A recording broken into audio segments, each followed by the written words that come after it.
37%. That's how much median net worth grew in 3 years. That growth hides a twist. Most people still feel broke. By the end of this video, you'll know the exact percentile that turns pressure into options and the simple grid that moves you there month by month. Net worth sounds fancy. It isn't. Assets minus debts. The car loan counts. The credit card counts. The dusty savings account counts too. What makes this tricky is definition creep. People call themselves rich or poor off vibes. Social media feeds it. The math tells a different story. You don't need a yacht. You need a threshold. Let's ground this with one promise. I'll show you the exact month when growth starts to beat deposits. It happens sooner than you think. Stay with me because the turning point shows up right after we build a tiny grid. Meet Harry. He schedules procedures at a busy hospital in Phoenix. After taxes and benefits, take-home lands at $3,497 each month. He's not drowning, but the numbers itch. He starts with negative $1,113 on a card. $2,458 sits in a 401k. $1,200 in checking.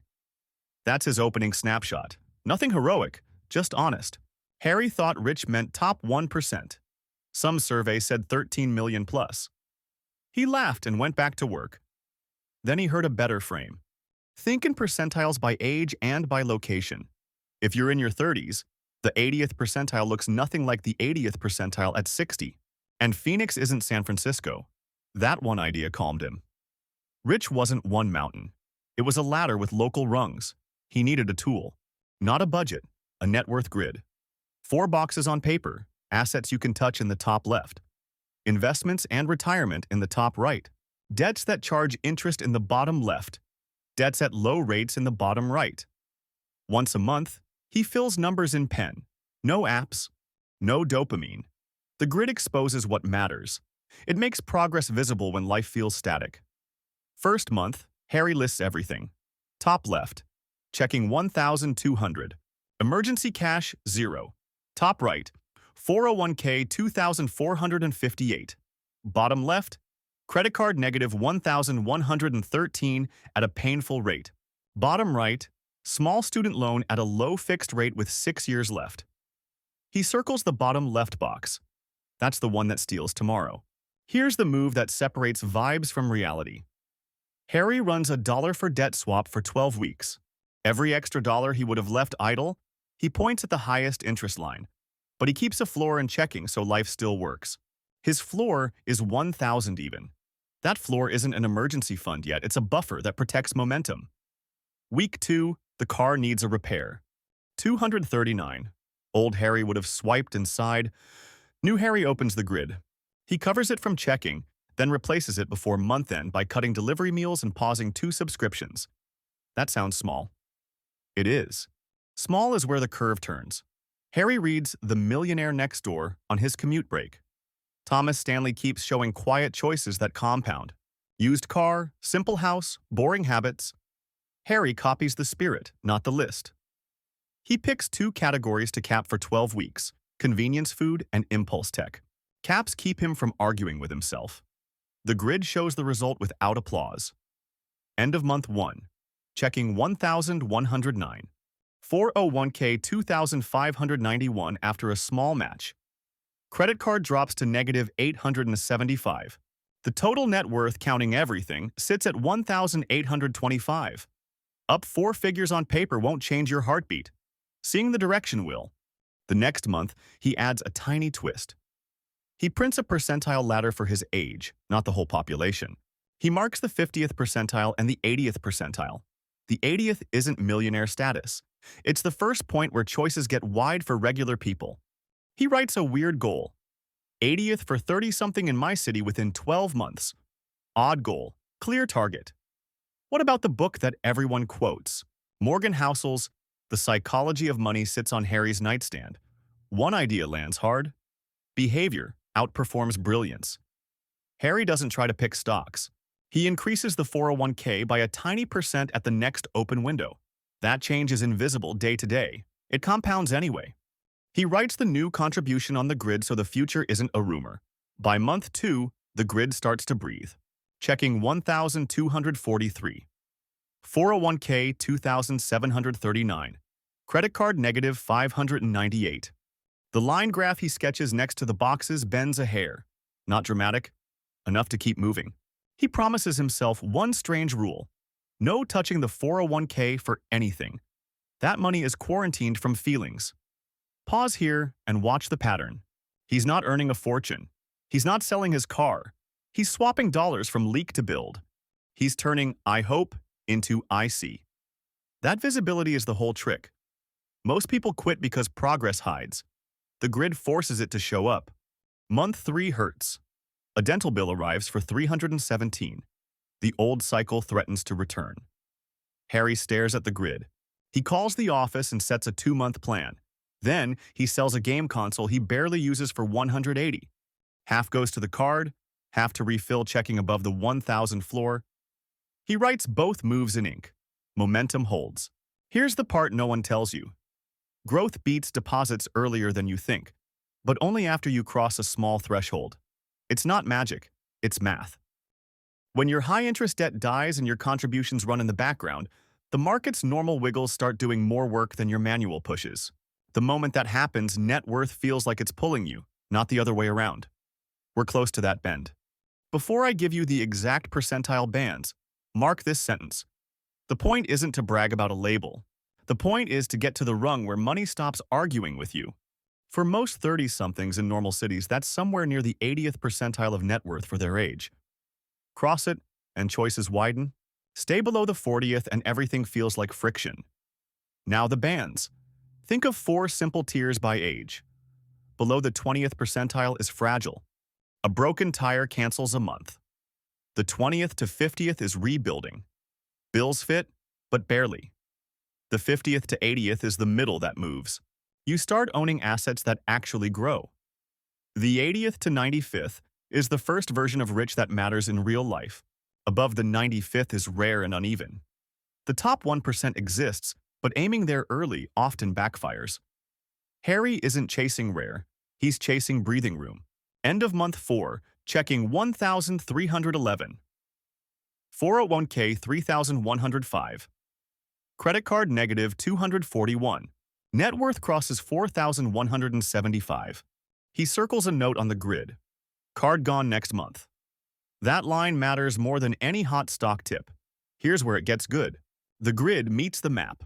Prices in Phoenix aren't prices in San Jose. Cost of living changes how far a dollar stretches. So Harry anchors to local percentiles, not national fantasies. That's why his 80th percentile target feels doable instead of mythical. He can see the steps from his current rung to the next rung without teleporting income. Month 5, the card hits 0. He writes a date next to that line and adds a tiny celebration. 1 coffee out. Not a shopping spree. He then redirects the old payment to contributions. Same money, new job. He splits it. Part to an employer account to capture a match, part to a plain savings bucket labeled 1-month buffer. He sets caps again on the only 2 categories that actually leak for him. The grid keeps him honest without shame. 70% mark, here's the reveal that flips the frame. You don't need the top 1% to feel rich. In real life, hitting the 80th percentile for your age in your city buys more freedom than chasing a national 1% headline. The book proof comes from The Millionaire Next Door. The data proof comes from Wealth Percentiles and how they stack by age. The story proof is Harry's numbers the moment his debt died and contributions took over. He didn't change jobs. He changed rungs. That's the engine you want. Why does that work? Because behavior compounds faster than raises at the beginning. The minute high-rate debt disappears, your net worth growth starts to include market growth on top of deposits. That's the bend. You feel it in your shoulders before you see it in the total. Harry's month 6 shows it. End of month 6. Checking 1,429. 401k 3,894. A small savings bucket now at 419. No credit card. Net worth 6,942. That's not a flex. That's a turning point. The deposits didn't jump. The growth picked up. Market wiggles started to matter. He can miss a tiny deposit and still move forward. That's new. He adds an age-based ladder to the grid. 3 marks. 50th percentile, 80th percentile, 95th percentile for his age. He shades in the space he's already crossed. Visual meters change behavior. He starts checking the grid before he buys. Not every time, enough times. The choices feel different when they shrink the empty space to your target. Month 7 throws a curve. Hours get cut for 2 weeks while the hospital installs a new system. Take-home drops by 281. Old Harry would have floated it on the card. New Harry drops discretionary categories to near zero for 14 days, keeps the floor, and lets the savings bucket absorb the temporary hit. Net worth dips slightly, then recovers the next month without interest costs. That right there is the power of rungs. Month 8, something he didn't expect happens. His 401k balance jumps more than his contribution. It finally clicks.